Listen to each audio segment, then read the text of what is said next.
Despite my being the most conservative man on YouTube, people keep swearing up and down I'm not conservative.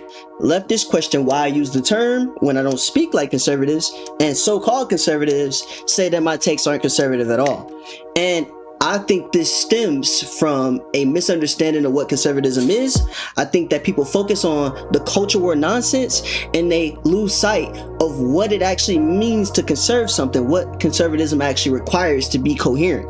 In other words, woke is a religion, and it's not a religion that's necessarily left or necessarily right, because people who claim conservatism actually operate in a framework that's the same wokeness that leftists operate out of. Wokeness was supposed to be about helping the disadvantaged, the marginalized, the minorities, basically people who were outcast because of their race, color, creed, and you sort of purity test and do all the things to make sure that someone is aligned with your views and aligned with your attitude toward certain symbols. And then the right sort of co-opted this wokeness insofar as if you have an opinion that differs from the Con Inc., Matt Walsh's, Ben Shapiro's, Matt Nuclear's, etc., then you're sort of looked at like an outcast. This sort of ethnos, shared ideas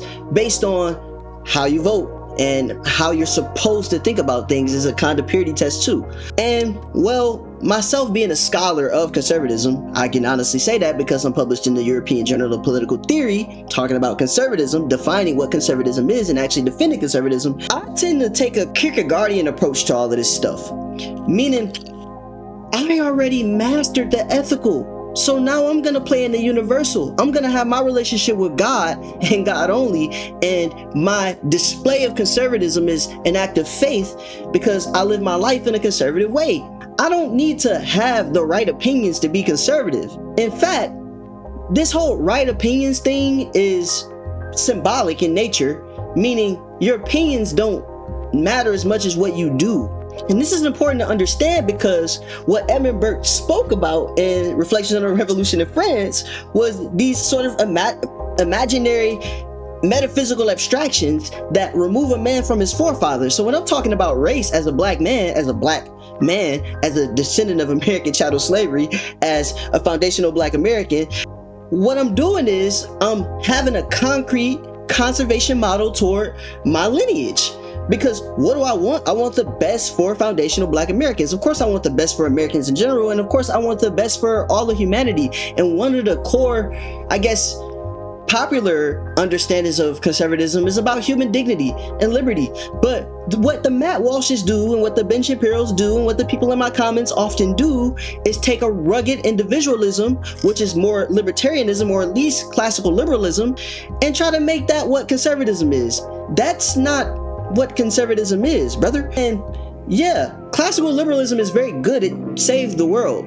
What I mean by this is that classical liberals had to contextualize religion in a way that would allow for polities to form and democratic societies to exist without the struggle of trying to have everybody believe the same things. A religion aside, how do we all live together despite our differences?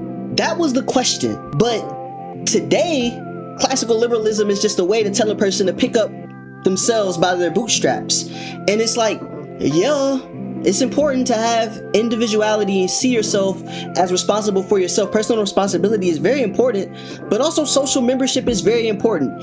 You need to be able to contribute to your communities in a meaningful way, and it doesn't have to be contrived. It doesn't have to be something that's grandiose or anything like that. It doesn't have to be performative. It's the simple participation in your institutions that make you free, that develop who you are as a person, that takes your unhappy consciousness and gives it a purpose. And knowing that I don't need to have the popularly understood right answer to a question to call myself a conservative. In fact, I would argue that I'm more conservative than everybody in the comments telling me about my brand of conservatism. And to the leftists, it's like, I can't blame y'all because this is what conservatives sound like when they've actually ingratiated themselves in the tradition of conservatism. But the Republicans and Con Inc. have sort of co-opted the tradition and made it into a place for hatred, bigotry, etc. When Edmund Burke talked about prepossessions and prejudice, what he meant was that your cultural norms and your identity as a people is constituted by what your forefathers left to you. And that's not material necessarily. That's how you pray. That's the food you eat. That's how you dress. But that's also the feeling of, say, an individual walking into a church with his shirt off, or walking into a school with his shirt off. These sort of things would make you feel very weird or uncomfortable, and rightfully so. You would say that the person who's walking through a school lobby with no shirt on inappropriately is rightfully ignorant. That's what you would say about that person. These are the kind of things that Burke and also Roger Scruton are talking about. And those types of intuitions are developed through our institutions. That's conservatism. And of course, I'm conservative by that definition and that understanding. Of course, what I mean when I say that I want to preserve an institution is that I want to preserve communities and make the best of what our ancestors handed to us, because they didn't create the world the way that they did so that we could be worse off. Sometimes I wonder if it's the two-party system that makes it to where sharing a home with Republicans is a necessity, but sharing a home with Republicans as a conservative, especially a black conservative, basically hell, because you have a whole bunch of people who don't want you there, but you're sort of married to the history of white abolitionists and free slaves found in the Republican Party, and you sort of cling to that history and you see what's happening on the Democratic side of things, and you're like, it's too far away from what I believe. So it's like, I guess I'll live here. As in the parliamentary systems where there's like an actual conservative party, we can have more of a discourse about what it means to be a conservative, understood by the men who built the tradition. But back to the bigotry though. The Republicans like to dehumanize criminals, for instance. That ain't conservative. There's nothing conservative about that. There's nothing conservative about taking a person's dignity away because they committed a crime.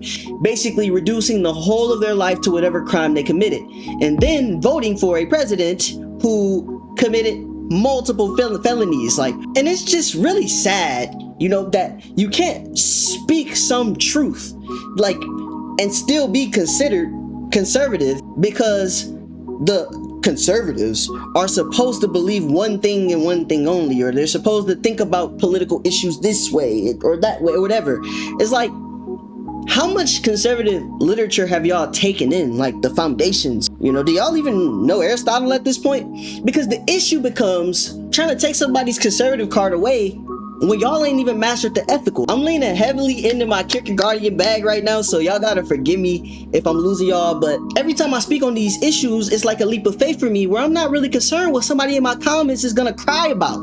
This is not a space for hollow conservatism. This is not a space for republicanism disguised as conservatism. This is not a space for that. Y'all are pro-Republican. Y'all aren't pro-conservative. Y'all aren't pro-life. Y'all support wars where babies being mutilated, destroyed, bodies being slain by bombs and drones, whole communities being striked. And yes, war is a necessity. War is always gonna happen. But the thing is, we don't support it, we don't welcome it, we don't want it, all right? We don't want that. So it's like, I don't really look at y'all like y'all live by the things that y'all say.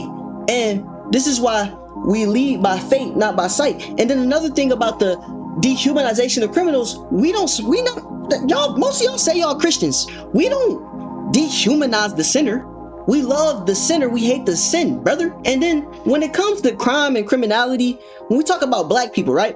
This how little y'all really think for real.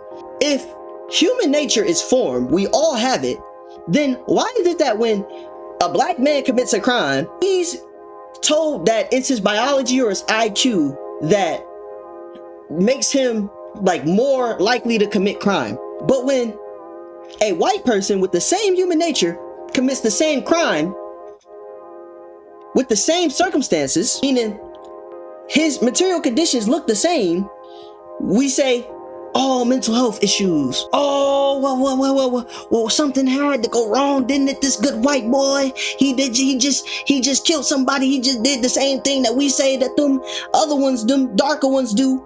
But he looked like us. y'all don't think, right? Because it's formed human nature is something that we all have. You can't put human nature in a glass jar and shake it up and pass it around, but we all participate in formed human nature. And so there's one formed human nature. So that means that if violence is a part of human nature, if survival is a part of human nature, if we have a Darwinian instinct to survive at all, if any of that is true, then we cannot say that it's race that makes a person disposed to commit crimes, more likely to commit crimes or anything like that. And for all you people who talk like that, I want to know, where is the black gene? When I look at my DNA, where is the color black? Where's the color black? Tell me. Uh-oh, you can't do it because there's no genetic marker for black or genetic marker for white. And that's why y'all have to cherry pick history and make special pleadings when we talk about being African and all the great African societies that were in existence throughout history. Y'all gotta say, no.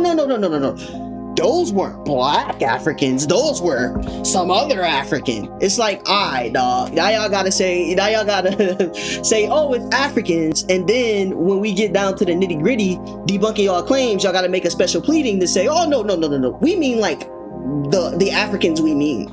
Like, y'all are goofy. Like, y'all are slow. And I bring all this up to say I've mastered the ethical. I am walking in the universal. I've read all the books, man. I can tell you that, like, I am absolutely conservative. I absolutely adhere to conservative first principles in my life and in my writing and in my work. But that doesn't mean that popular discourse around conservatism is correct or true. It doesn't mean that. So yeah, I'm gonna critique y'all who ain't mastered the ethical yet, but think y'all did.